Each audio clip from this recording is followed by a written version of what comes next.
আপনি যখন নামাজ পড়েন নাই আল্লাহ পাক কিন্তু আপনাকে ধ্বংস করে দেন নাই। আল্লাহ পরম করুণাময় আপনাকে হেদায়েত দিয়ে নামাজি বানিয়ে দিয়েছেন। জীবনে অনেক পাপ করেছেন, ইনস্ট্যান্ট আল্লাহ পাক শাস্তি দিতে পারতেন, আল্লাহ পাক দেন নাই। আল্লাহ আপনাকে ভালোবাসেন, আল্লাহ আমাকে ভালোবাসেন। আল্লাহ পাকের এই ভালোবাসার ঋণটা শোধ করার জন্য হলেও নামাজি হয়ে যান, আল্লাহর পথে ফিরে আসেন, দিনের জন্য কিছু করেন, দিনের ফিকির করেন, পড়াশোনা করেন। প্রিয় ভাইরা, আপনার রিজিক কি আপনার হাতে না আল্লাহর হাতে? না, আমাদের রিজিক তো আমাদের হাতে। যে ব্যক্তি মনে করে রিজিক আল্লাহর হাতে, সে কি কখনো ঘুষ নিতে পারে? সে অন্যের সম্পদ আত্মসাৎ করতে পারে? সে অন্যের জমি সিজ করতে পারে? সে দুর্নীতি করতে পারে? সে সুদ খাইতে পারে? কেন খায়? কারণ সে মনে করে রিজিকের মালিক সে নিজেই। এগুলো করলে তার সম্পদ বাড়বে, না করলে সম্পদ বাড়বে না। এই কারণেই তো সে কাজগুলো করে। আর আমি খুব ভালোই বুঝি, অ্যাটলিস্ট আমি খুব ভালোই বুঝি যে এই কাজগুলো ব্যক্তিরা কেন করে। উত্তর শুনবেন? উত্তর হচ্ছে পরিবারের জন্য। কার জন্যে? পরিবারের জন্য। মা, বৃদ্ধ মা আছে দেখতে হবে, দুই বাবা আছে দেখতে হবে, স্ত্রী আছে। আর স্ত্রী মাশাআল্লাহ একদম ফ্যামিনিস্ট, তার চাহিদা পূরণ করতে তার হিমশিম খেতে হয়। হ্যাঁ, একটা শাড়ি নেবে 20,000, ঠিক আছে? স্ত্রীর চাহিদা অনেক, গহনাগাটির অনেক চাহিদা। আর না দিলে তো আবার সমস্যা, বাসায় গেলে তো মানসিক টর্চার সেলে রেখে দিবে। এখনকার বেশিরভাগ পুরুষই কিন্তু নির্যাতনের শিকার। এখনকার বেশিরভাগ পুরুষ কিন্তু নির্যাতনের শিকার। ম্যাক্সিমাম বাসায় গিয়ে দেখবেন টর্চার, এক একটা রিমান্ডের সেলের মতো, বুঝছেন? এবং এটা 7 দিন 5 দিন 7 দিনের রিমান্ড না, এটা লাইফ টাইম রিমান্ড। মানে পুরো জীবন ধরে এই রিমান্ড চলবে। তো এই যে সমস্যা, তা কার কার জন্য করি? পরিবার, সন্তান, পিতা মাতা, আত্মীয় স্বজন, এগুলোর জন্য। কিন্তু একটা কথা শোনেন আমার, আমরা যখন মারা যাব না, আমরা মারা গেলে পরে 40 দিন তারা আমাদেরকে মনে রাখবে কিনা সন্দেহ আছে। বিশ্বাস করছেন না? এই যে আমাদের অনেক আত্মীয় স্বজন মারা গেছে না, বছরে একটা বারো কি কবরস্থানে কেউ গিয়েছে? হয়তো যায়, মৃত্যুবার্ষিকী ওই দিন যায়, তাই না? দেখেন, আমরা কিন্তু আস্তে আস্তে ভুলে গিয়েছি তাদের, আমরা ব্যস্ত হয়ে গেছি। ঠিক একইভাবে তারাও আমাদেরকে ভুলে যাবে। এই জন্যে আমি বারবার আপনাদেরকে মনে করে একটা কথা, আমার জীবন থেকে উপলব্ধি করি একটা কথা, যে একমাত্র আল্লাহ ছাড়া এই পৃথিবীতে এবং পরকালে আমাদের আপন বলে কেউ নাই। বাকি সবাই সবার স্বার্থের জন্য আছে। মানুষের অবস্থানকেই মূল্যায়ন করে, মানুষের অবস্থানকেই মূল্যায়ন করে। এই রিবা থেকে দূরে থাকার জন্য একটা হাদিস যথেষ্ট, যে 4 শ্রেণীর মানুষকে আল্লাহ রাসূল সাল্লাল্লাহু আলাইহি ওয়াসাল্লাম লাআনত করেছেন, অভিশাপ দিয়েছেন। ইনশাআল্লাহ আজকের লেকচার যাদের কানে যাবে, আমরা যদি না খেয়েও মরে যাই, আল্লাহ পাক না খেয়ে মারবেন না ইনশাআল্লাহ। রিজিক আছে, খাবো ইনশাআল্লাহ। কিন্তু হয়তো বা অভাব হবে, টাকা পয়সা একটু কম হতে পারে, অন্যের 10 তলা ফ্ল্যাট হবে, আমার হবে না, ঠিক আছে? অন্যের এত বিঘা বিঘা জমি আমার হয়তো হবে না। কিন্তু ইনশাআল্লাহ তাআলা এই যে দুনিয়ার মুসাফিরের জীবনটা, এটা মুসাফিরের জীবন না? মুসাফিরের জীবনটা কেটেই যাবে ইনশাআল্লাহ। কাটবে না? যে কোনোভাবে কেটে তো যাবেই ইনশাআল্লাহ। এই যে পরকালের জীবনটা একটা চেতনার শক্তি, জানেন? দুনিয়াতে যত বাধা বিপত্তি আসুক, গাল মন্দ খান, গীবত তহমত খান, কষ্ট হোক, নির্যাতন হোক, একটা বিষয় মনের মধ্যে শান্তি দেয়। কি শান্তি? যে এই দুনিয়ার জীবনটা তো আর চিরস্থায়ী নয়, এটা তো আর সারা জীবন থাকবে না। ইনশাআল্লাহ এই অবস্থা আস্তে আস্তে পরিবর্তন হয়ে যাবে। ফাইন্না মাআল উসরি ইউসরা, পরকালে ইনশাআল্লাহ পাবো। দুনিয়াতে না পেলে কি হয়েছে, পরকালে পাবো ইনশাআল্লাহ। যুবক ভাই, এসব জেনা ছেড়ে দেন, আল্লাহ রাব্বুল আলামিন আপনার জন্য হুর রেখেছেন জান্নাত, ইনশাআল্লাহ পাবেন ইনশাআল্লাহ। এটা ছেড়ে দেন, সুদ ছেড়ে দেন, আল্লাহ পাক আপনার জন্য হাউজে কাউসার রাখছে ইনশাআল্লাহ, ঠিক আছে? অন্যায় পাপ ছেড়ে দেন, আল্লাহ রাব্বুল আলামিন আপনার জন্য জান্নাত রেডি করে রাখছে ইনশাআল্লাহ। এই দুনিয়ার জীবনটা ধোঁকা, একটা ছোট্ট জীবন, পুরা ধোঁকা, কিচ্ছু নাই এর মধ্যে। আমার কথা শোনেন, এই দুনিয়ার জীবনে কিছুই নাই। চারপাশে অনেক কিছু মনে হবে, আপনার বাড়ি আছে, গাড়ি আছে, স্ট্যাটাস আছে, টাকা পয়সা, প্রতিপত্তি সব আছে। আদতে আপনি একা, আদতে আপনাকে একাই কবরে যাওয়া লাগবে, একাই আল্লাহর সাথে হিসেব নিকাশ দিতে হবে। কেউ নাই সাথে, আমাদের সাথে কেউ নাই। কিন্তু আপনি মনে করছেন যে সেলিব্রিটিজম, বড় আমি পলিটিক্যাল নেতা হয়েছি, আমাকে সবাই চেনে, আমি ইকোনমিক সেক্টরে লিড দেই, রাষ্ট্রকে লিড দেই, আমি ধর্মতাত্ত্বিক ক্ষেত্রে লিড দেই, আমাকে দেখলে মানুষ বাহবা দেয়, ইত্যাদি ইত্যাদি। দিন শেষে আমি একা, আপনিও একাই, আমাকেও একাই যেতে হবে, আপনাকেও একাই যেতে হবে। এগুলো সব চারপাশের খালি অন্ধ মোহ, আর কিচ্ছু না। তো এই মোহের মধ্যে ঢুকে পড়বেন না, আল্লাহ পাক তৌফিক এনায়েত করুন। নবী সাল্লাল্লাহু আলাইহি ওয়াসাল্লাম বারবার বলতেন, আল্লাহুম্মা ইন্নী আউযু বিকা মিন ফিতনাতিদ দুনিয়া, বলতেন না, হে আল্লাহ আমি এই দুনিয়ার ফিতনা থেকে তোমার কাছে আশ্রয় প্রার্থনা করছি। ওয়া ইন্নী আউযু বিকা মিন ফিতনাতিন নিসা, আমি মহিলাদের ফিতনা থেকেও আশ্রয় প্রার্থনা করছি। আরও দোয়া করতেন, আল্লাহুম্মা ইন্নী আউযু বিকা মিন আযাবিল কবর, হে আল্লাহ আমি কবরের আযাব থেকে আশ্রয় প্রার্থনা করছি। ওয়া আযাবি জাহান্নাম, জাহান্নামের আযাব থেকে আশ্রয় প্রার্থনা করছি। ওয়া মিন ফিতনাতিল মাহইয়া ওয়াল মামাত, জীবন মৃত্যুর ফিতনা থেকে আশ্রয় প্রার্থনা করছি। ওয়া মিন শাররি ফিতনাতিল মাসিহিদ দাজ্জাল, এবং দাজ্জালের ফিতনা থেকে আশ্রয় প্রার্থনা করছি। দাজ্জালে পরে আসবো ইনশাআল্লাহ। দাজ্জাল নিয়ে আলোচনা করলে আবার কিছু মানুষ খারেজি ট্যাগ লাগাই দিতে পারে, ওই জন্য এদিকে আমি এখন যাচ্ছি না। হ্যাঁ, সামনে আসি। তো রিবার বিষয়টা বলছিলাম। আইয়ামে জাহিলিয়াতের যে সেই রিবা এখনকার বিশ্বে আছে কি নাই বলেন? ওই সময় না হয় মক্কায় ছিল, এখন কি সারা বিশ্বব্যাপী নাই? বিশ্বের কোনো কান্ট্রি রিবা মুক্ত না, বিশ্বের কোনো দেশ রিবা থেকে মুক্ত থাকতে পারবে না, এই বিশ্ব পরিচালনা যারা করছে ওদের আন্ডারে থাকলে। কখন হবে বিশ্ব রিবা মুক্ত? একদিন বিশ্ব রিবা মুক্ত হবে ইনশাআল্লাহ। একদিন না একদিন এই বিশ্বটা সুদমুক্ত হবে ইনশাআল্লাহু তাআলা। তখন জালেম পার পাবে না, মাজলুমের রক্ত শ্রম বৃথা যাবে না ইনশাআল্লাহ। কবে, কত বছর পর আমি জানি না, কিন্তু এতটুকু জানি যে মালহামার পরে যখন আল মাহদি আসবেন এবং তারপর যখন মাসিহুদ দাজ্জাল বের হবে এবং ঈসা ইবনে মারইয়ামকে আল্লাহ পাক নামিয়ে দিবেন, তার হাতে যখন দাজ্জাল নিহত হবে এবং জেরুজালেম থেকে যখন পুরো বিশ্ব শাসন করা হবে মুসলিমদের হাতে, তখন রিবা বলে কিচ্ছু থাকবে না পৃথিবীর ইনশাআল্লাহ। তার আগ পর্যন্ত এই অবস্থা সলভ হবে কিনা আমরা জানি না, হতেও পারে নাও হতে পারে, তবে ওই সময় যে হবে নিশ্চিত ইনশাআল্লাহ।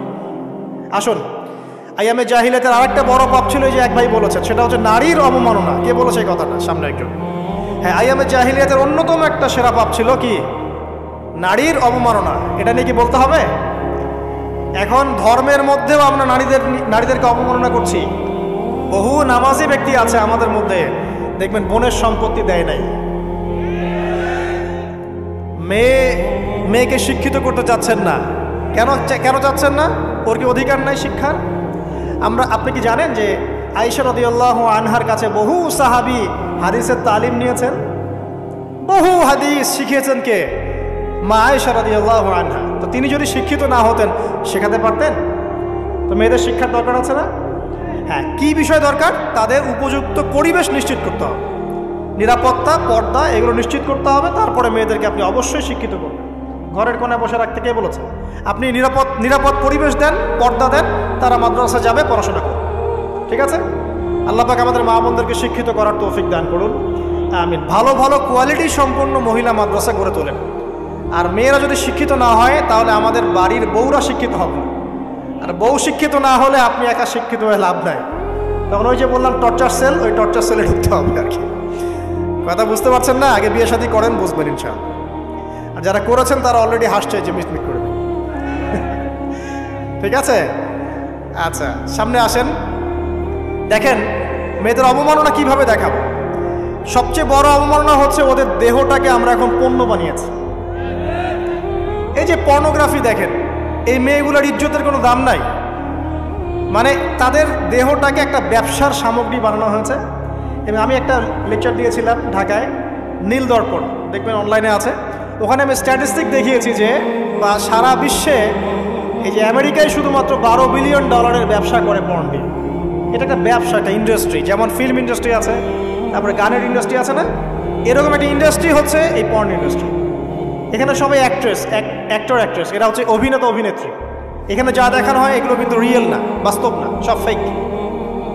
বুঝতে পারছেন না কথা? এগুলো অভিনয়, এগুলো ফেক। এবং এটা একটা ইন্ডাস্ট্রি, এর মধ্য দিয়ে মেয়েদের দেহটাকে পণ্য বানিয়ে সারা বিশ্বে ব্যবসা করছে। এবং এর একটা অন্যতম উদ্দেশ্য হচ্ছে মুসলিম যুবকদের ঈমান যেন নষ্ট করা যায়। কারণ মুসলিম যুবকদের ঈমান চলে গেলে তারা নিশ্চিন্ত যে ওদের পথে আর কেউ বাধা নাই। কারণ ওদের এই জুলুমের পথে বাধা যদি কেউ দিতে পারে তাহলে কারা দিবে? মুসলিমরা। আর মুসলিমদের মধ্যে সবচেয়ে শৌর্য বীর্য কাদের মধ্যে থাকে? যুবকদের মধ্যে। তো যুবকদের ঈমান যদি চলে যায় তাহলে এদের আর কোনো সমস্যা নেই। তো এই বিষয়টা খেয়াল করবেন যে এটা একটা ইন্ডাস্ট্রি। সো এখানে আমরা মেয়েদের দেহটাকে আমরা কি বানিয়েছি? পণ্য বানিয়ে দিয়েছি। আর এখন তো চলছে কাপড় খোলা সংস্কৃতি। প্রত্যেকটা সেক্টরে আপনি গিয়ে দেখবেন মেয়েদের ইজ্জত সম্মান আব্রুটাকে উন্মুক্ত করে এটাকে দিয়ে আমরা বিজনেস করছি। এটা একটা বিজনেস, যেখানে সমাধান কি? সমাধান আয়েশা রাদিয়াল্লাহু আনহা, সমাধানকে সমাধান ফাতিমা রাদিয়াল্লাহু আনহা, সমাধানকে সমাধান খাদিজা রাদিয়াল্লাহু আনহা। আমাদের মা, আমাদের বোন, আমাদের স্ত্রীদেরকে তাদের মতো করে মানুষ করতে হবে, গড়ে তুলতে হবে ইনশাআল্লাহ। দেখবেন নারীর সত্যিকারের সম্মান নিশ্চিত হবে ইনশাআল্লাহ। ইসলাম কি কখনো বলেছে যে মেয়েরা কাজ করতে পারবে না, পড়াশোনা করতে পারবে না ইত্যাদি? এই নাস্তিকরা তো ঠুনকো যুক্তি দিয়ে আক্রমণ করে। কে বলেছে? সমস্যা এমন ইসলামিক স্টেট আছে যেখানে একটা স্টুডিও, মনে করি স্টুডিও, ছবি তোলা হয়, কথার কথা, সেখানে সব কর্মী মহিলা, কোনো পুরুষ নাই। একটা মাদ্রাসা, সমস্ত কর্মী মহিলা, কোনো পুরুষ নাই। একটা স্কুল, সবাই মহিলা, কোনো পুরুষ নাই। ওখানে মেয়েরাই পড়ে, মেয়েরাই শেখায়। জায়েজ না জায়েজ বলেন? একটা নিরাপদ পরিবেশে যদি মেয়েরাই মেয়েদের দায়িত্ব নিয়ে পড়াশোনা করায়, ব্যবসা করে, অন্য কিছু করে, জায়েজ না জায়েজ? তাহলে পরিবেশ নিশ্চিত করাটা হচ্ছে চ্যালেঞ্জ। ইসলাম বলছে না যে আপনি তাকে একদম মানে অজ্ঞ করে রেখে ঘরের কোণে ফেলায় রেখে দেন, তাকে আপনি পড়াশোনাও শেখাবেন না, সম্পত্তির অধিকারও দিবেন না, কিছুই না। এগুলো ইসলাম কখনো বলেনি। বলেছে? আরে বোকা মানুষ! রাসূলুল্লাহ সাল্লাল্লাহু আলাইহি ওয়াসাল্লামের সময় তো মহিলা সাহাবীরা উহুদের যুদ্ধ করেছে। কি শুনলেন? রাসূল সাল্লাল্লাহু আলাইহি ওয়াসাল্লামের সময় মহিলা সাহাবী উহুদের যুদ্ধও করেছে। উহুদের যুদ্ধের নাম শুনেছেন? ওখানে মহিলা সাহাবীও ছিল, তীরন্দাজ। তাহলে মহিলাটা কি করে নাই নবীর যুগে? খাদিজা রাদিয়াল্লাহু আনহা যত বড় ব্যবসায়ী ছিলেন, এখন এত বড় ব্যবসায়ী পাবেন? কোনো মেয়ে আছে এত বড় ব্যবসায়ী? উসমান রাদিয়াল্লাহু আনহু যত বড় বিজনেসম্যান ছিলেন, এখন এত বড় বিজনেসম্যান আছে? তো কি ছিল না সেই স্বর্ণযুগে? ওই স্বর্ণযুগের সুন্নতি আমাদেরকে আমল করতে হবে। আল্লাহ পাক তৌফিক এনায়েত করুন, আমিন। প্রিয় মা ও বোনেরা, পর্দা ছাড়বেন না। আপনাদের জন্য 4টা কাজ: স্বামীর আনুগত্য করা, লজ্জাস্থানের হেফাজত করা, আপনার 5 ওয়াক্ত সালাত ঠিকঠাক মতো আদায় করা, এবং রমজান মাসে সাওম রাখা। নবীজি বলেছেন সাল্লাল্লাহু আলাইহি ওয়াসাল্লাম, জান্নাতের যে কোনো দরজা দিয়ে ইচ্ছা আপনি প্রবেশ করতে পারবেন। আপনার জন্য সহজ। আর স্বামীর আনুগত্য বলতে আমি বুঝাইনি স্বামীর দাসত্ব করতে হবে, এটা বলি নাকি। এখনকার কিছু ফ্যামিলিস্ট মেয়ে আছে, ওরা আনুগত্য শব্দ মনে হয় যে দাসত্ব মনে হয়। আনুগত্য দাসত্ব এক জিনিস না। আনুগত্য কি? স্বামী কোরআন সুন্নাহর অনুকূলে কোনো কথা বলেছে, আপনি মানবেন। স্বামী বলছে পর্দা করো, তোমাকে ভালোবেসে বলছি তুমি পর্দা করো, তুমি আমার অনেক প্রিয় একজন মানুষ, তুমি বেপর্দায় বাইরে যাবা, লোকজন দেখবে, কেমন হয়?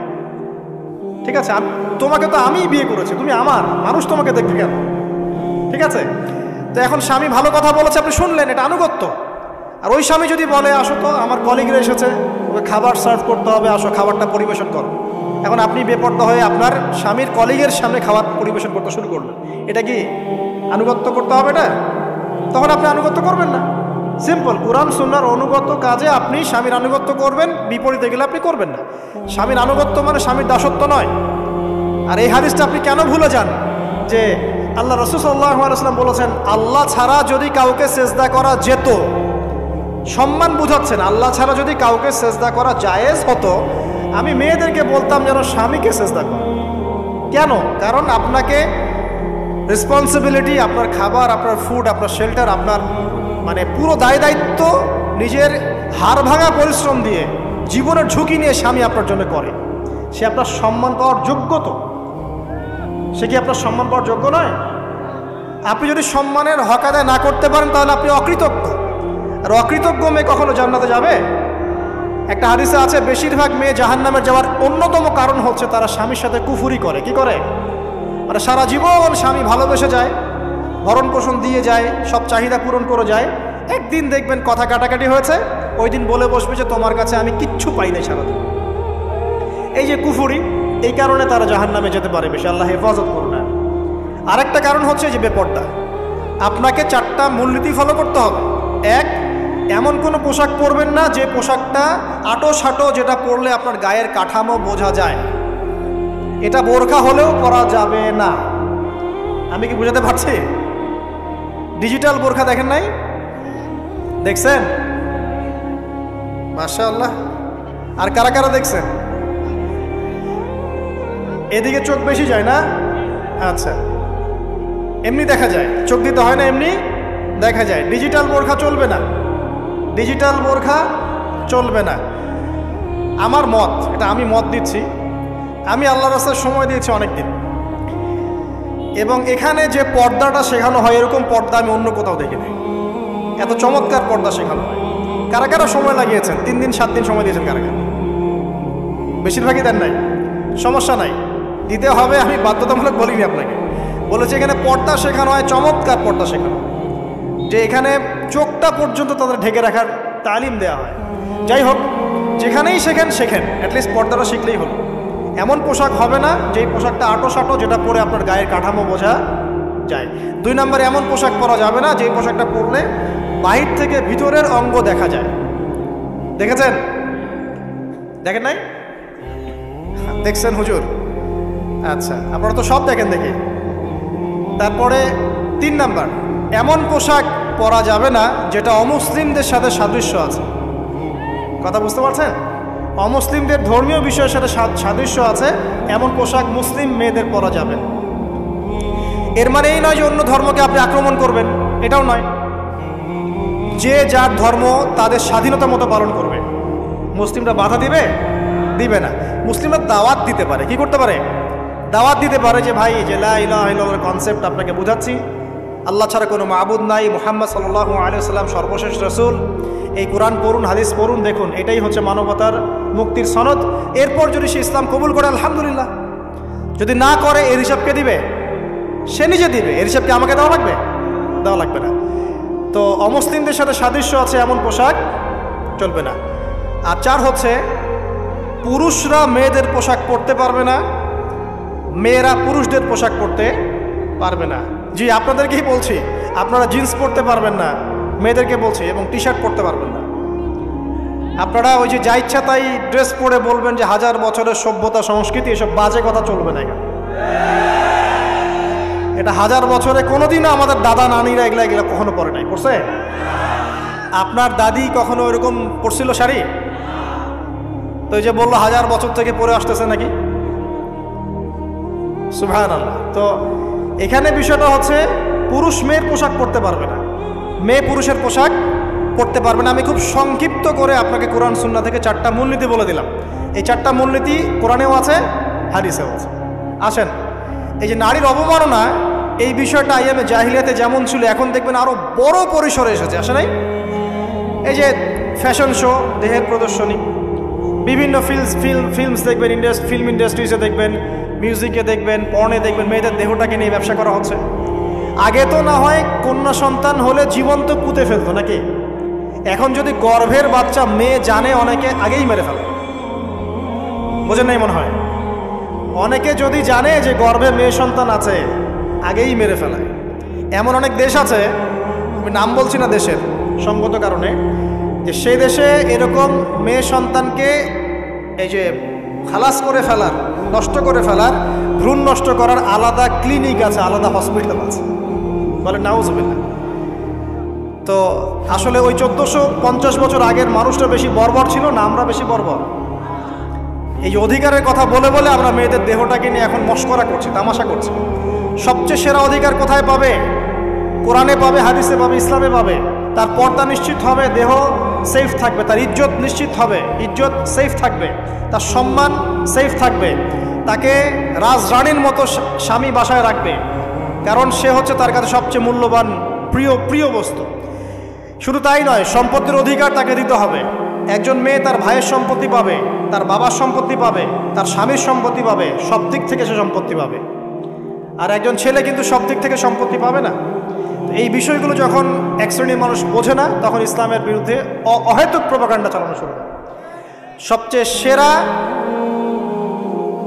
সম্মান রক্ষার উদাহরণ দেয়া হয়েছে ইসলামে, কোরআনে এবং হাদিসে। এই কথাটা আপনাদের মা বোনদেরকে বোঝাবেন, তবে নম্রতার সাথে বোঝাবেন, কারণ উচ্চবাচ্য করলে তারা কথা শুনবে না। আর আল্লাহ রাসূল সাল্লাল্লাহু আলাইহি ওয়াসাল্লাম বলেছেন, কিছুটা বাঁকা হাড় দিয়ে তাদেরকে তৈরি করা হয়েছে। যদি আপনি শক্ত করে চাপ দিতে যান তাহলে ভেঙে যাবে, আর যদি আপনি ওই অবস্থায় ছেড়ে দেন তাহলে বাঁকাই থেকে যাবে। এখানে আপনাকে হিকমা অবলম্বন করতে হবে। আল্লাহ পাক তৌফিক দান করুন। একটা বিষয় বলছিলাম, ওই যে শিরকের পাপ এখন গ্লোবালাইজেশন হয়েছে না, ওই সুদের পাপ এখন গ্লোবালাইজেশন হয়েছে না। গ্লোবালাইজেশন বোঝেন? মানে বিশ্বায়ন, পুরো বিশ্বে ছড়িয়ে পড়েছে না। আরেকটা হচ্ছে এই যে মেয়েদের অবমাননা, এটা সারা বিশ্বে ছড়িয়ে পড়ে নাই?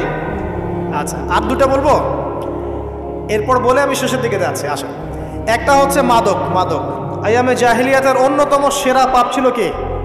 মাদক। ওই যে বলছেন জাহিলি যুগ, কেন বলছেন জাহিলি যুগ? বিকজ ওইখানে মাদক খেত মানুষ বেশি।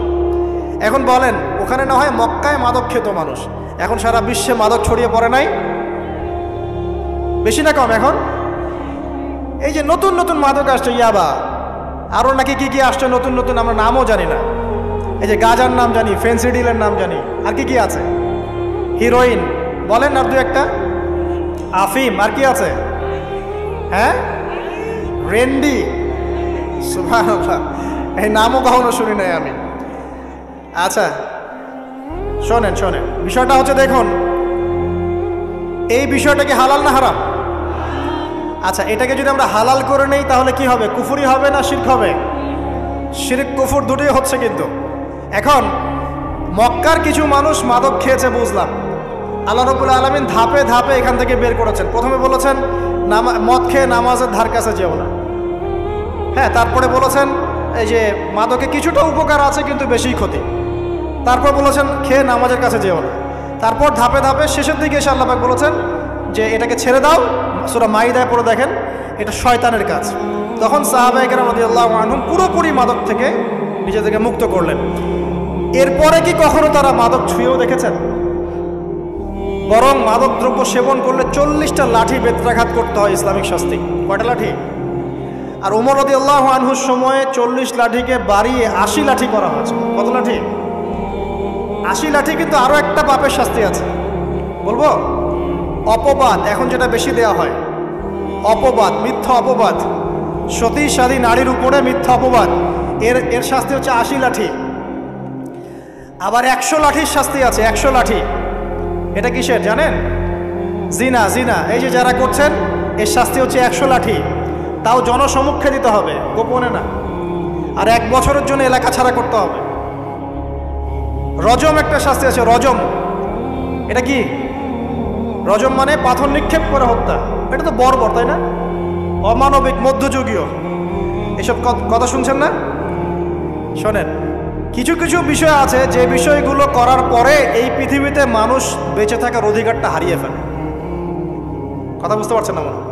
কিছু কিছু পাপ আছে, এগুলো করলে পরে মানুষ এই পৃথিবীতে বেঁচে থাকার অধিকারটা হারায় ফেলে। যেমন কোনো বিবাহিত ব্যক্তি যদি জেনা করে, নাউযুবিল্লাহ, কোনো ছেলে যদি কোনো ছেলের সাথে যৌন সম্পর্ক করে, সমকামী করে, বা এটাকে যেটা গে মানে যেটা কি বলে, সমকামিতা, ঠিক আছে, এই কাজ যদি কেউ করে, নোংরা কাজ যদি কেউ করে, কোনো মেয়ে যদি কোনো মেয়ের সাথে এরকম কোনো কাজ করে, একই পাপ। এইসব পাপ করলে পরে এই পৃথিবীতে বেঁচে থাকার অধিকারটা সে হারিয়ে ফেলে। কথা কি বুঝতে পারছেন? আচ্ছা, তখন শাস্তি হচ্ছে আল্লাহ রাব্বুল আলামিন পাথর নিক্ষেপ করে হত্যা করতে বলেছেন। কারণ হচ্ছে সে এত গর্হিত একটা কাজ করেছে যেটা এই শাস্তি